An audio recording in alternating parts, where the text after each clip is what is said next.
merci d'être là. Peux-tu te présenter en quelques mots? Moi c'est Yacine Bahassa, 28 ans. Je viens de Bordeaux et ça va faire maintenant 2 ans que je suis ici là, à QRM, pour faire court.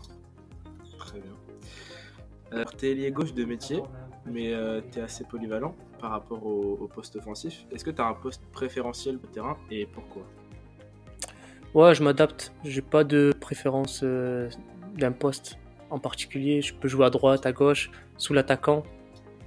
Beaucoup moins, enfin moins en pointe, mais ouais, tout ce qui est un peu front de l'attaque, là, je pas de préférence. Très bien. Ton contrat prend fin en juin prochain. Est-ce que ton objectif c'est de continuer avec QRM et de t'épanouir vraiment encore plus qu'actuellement? Et sinon, est-ce que ton avenir est pour l'instant seulement futur et tu préfères pas du tout y penser? Non, moi je fais ma saison. Honnêtement, j'y pense pas trop. Déjà, je veux remplir bien mon contrat avec le club cette année, c'est-à-dire obtenir les objectifs qu'on s'est mis en début de saison. Et après, tant que tout ça sera réalisé, on verra par la suite ce qu'on fera ensemble ou pas. Très bien. En 2019, tu t'es installé en Normandie, premièrement à Avranches, ensuite à Quevilly. Est-ce que tu t'y plais déjà footballistiquement parlant et dans ta vie quotidienne? On va dire que je suis mieux ici à Rouen qu'à Avranches. Après, je m'y plais, ouais, parce que là, j'ai connu Avranches l'année dernière, c'était beaucoup, il y a 2 ans. C'était plus compliqué la ville. Mais là, Rouen, franchement, ça me fait penser un petit peu à Bordeaux.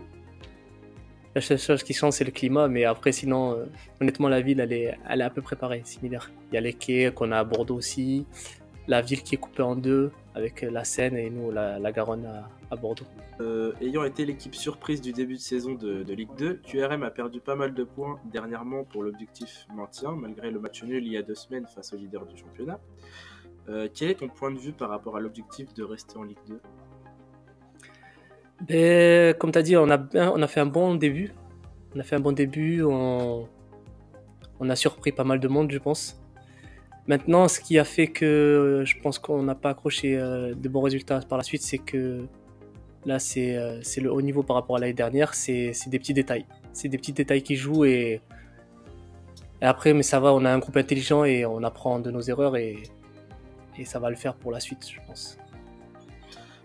Après le point de vue collectif, comment juges-tu ton début de saison personnel et quels sont tes objectifs à remplir à l'avenir de cette saison? Pour l'instant, ça va, je suis bien là, j'ai fait pas mal de matchs, souvent débuté. Après, j'ai la confiance du coach, j'essaie de lui rendre au maximum, donc pour l'instant, tout va bien. Après, l'objectif, j'y pense pas trop, honnêtement, j'y pense pas trop, j'essaie de donner le max et voilà. D'accord. Tu étais le joueur le plus utilisé en national la saison dernière. Quel est ton ressenti par rapport justement à ton temps de jeu cette saison et à la confiance que t'apporte le coach? On en parlait. Bien sûr, tout joueur a besoin de la confiance du coach. Sinon, c'est plus compliqué. Moi, je la ressens et il me l'a fait bien comprendre qu'il me donne cette confiance. Ça m'aide sur le terrain et c'est ce qui m'aide à être à l'aise sur le terrain, tout simplement. Ouais. Et tu vois pas de différence par rapport à l'année dernière ou cette année? Il y a un petit peu de différence, mais parce que le groupe est plus étoffé. Donc là, il y a plus de concurrence, il y a plus de choix. Le coach a plus de possibilités de tourner, de faire tourner. Mais sinon, la confiance, elle change pas, elle. J'ai toujours la même confiance qui me donnait l'année dernière. Tu as la double nationalité, française et marocaine. Ouais. Si les 2 pays t'appellent, tu choisis lequel? J'avais toujours ce petit côté. Enfin, non, c'était même pas ça. C'est que si j'ai le choix de pouvoir le faire, je m'étais promis de faire celui du Maroc, de choisir le Maroc. Parlons maintenant des questions par rapport à ton passé en tant que footballeur. As-tu une admiration spéciale envers un joueur avec lequel tu as pu évoluer dans la même équipe?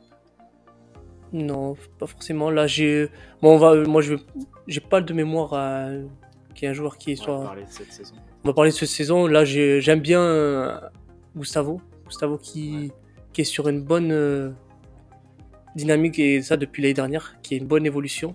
Et franchement, pour l'avoir connu l'année dernière et je vois son évolution, je suis content pour lui et franchement, c'est pas mal ce qu'il fait, c'est très bien même. Il a fait une passe décisive avec son Ouais, équipe j'ai vu ça nationale, en hier. plus, Franchement, il a fait un gros contre match et pour moi, c'est celui qui ressortait. C'était l'homme du match, hein, même s'ils n'ont pas gagné. Franchement, c'est l'homme du match. Et du coup, à l'inverse, quel est le joueur que tu as préféré affronter dans ta carrière dans une autre équipe?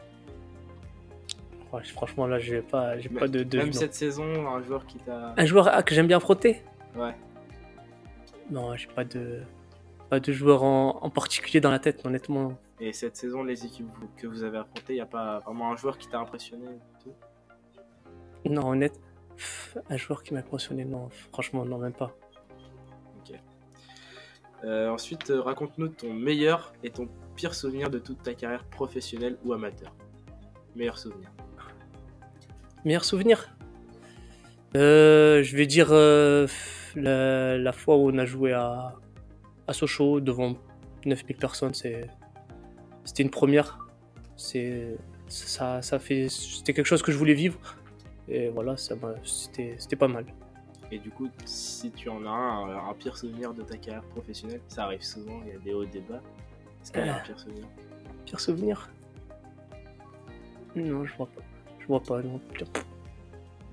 Pire souvenir, non, j'ai pas. De toute façon, ma carrière professionnelle, ça fait 2 ans que je suis pro, donc... Ouais, même niveau amateur, il n'y a rien de... Non, amateur, non. Franchement, c'est loin tout ça, Ouais. honnêtement. Bah justement, on sollicite beaucoup ta mémoire. Est-ce que, autre que ces souvenirs, as-tu une anecdote à nous raconter, pardon. Donc, que ce soit professionnel ou amateur, quelque chose, je sais pas. Une anecdote? Ouais. Ouais. C'est celle qui reste tout le temps dans ma tête. C'était une fois, quand j'étais petit, j'étais en jeune encore. J'étais en jeune et j'avais un match. Et mes parents travaillaient et je voulais absolument jouer ce match. Et du coup, mon père n'a pas été travailler l'après-midi pour m'amener. Et franchement, ça c'est quelque chose qui m'a marqué. Ça a payé, hein. Ouais. Parlons un peu de tes goûts footballistiques. Alors, quel est ton club favori et pourquoi? Vraiment un club. Moi, je suis de Bordeaux, donc supporter Bordeaux. Ouais. Après, maintenant, vu les résultats et vu la tournure du club, je suis un petit peu moins. Mais sinon, c'est le Real. C'est le Real. Quel est le joueur que tu admires le plus? Ronaldinho. Très bien. Pourquoi? Oui, évidemment. Y a pas de mot. C'est la technique, c'est le football. C'est le football. Et si possible, un joueur qui joue encore? Qui joue encore? Ouais, vraiment le joueur que... Ouais, j'aime bien Messi. Messi, Neymar. Des top joueurs. Dernière question, déjà. Joues-tu à FIFA? Si oui, penses-tu que ta note de 64 de général est objective? Ça fait longtemps que j'ai pas joué à FIFA. Honnêtement, ça fait longtemps. Et 64, c'est pas mal. Hein. J'ai fait par rapport à l'équipe, je suis dans le haut du classement quand même. Ça va, c'est pas mal.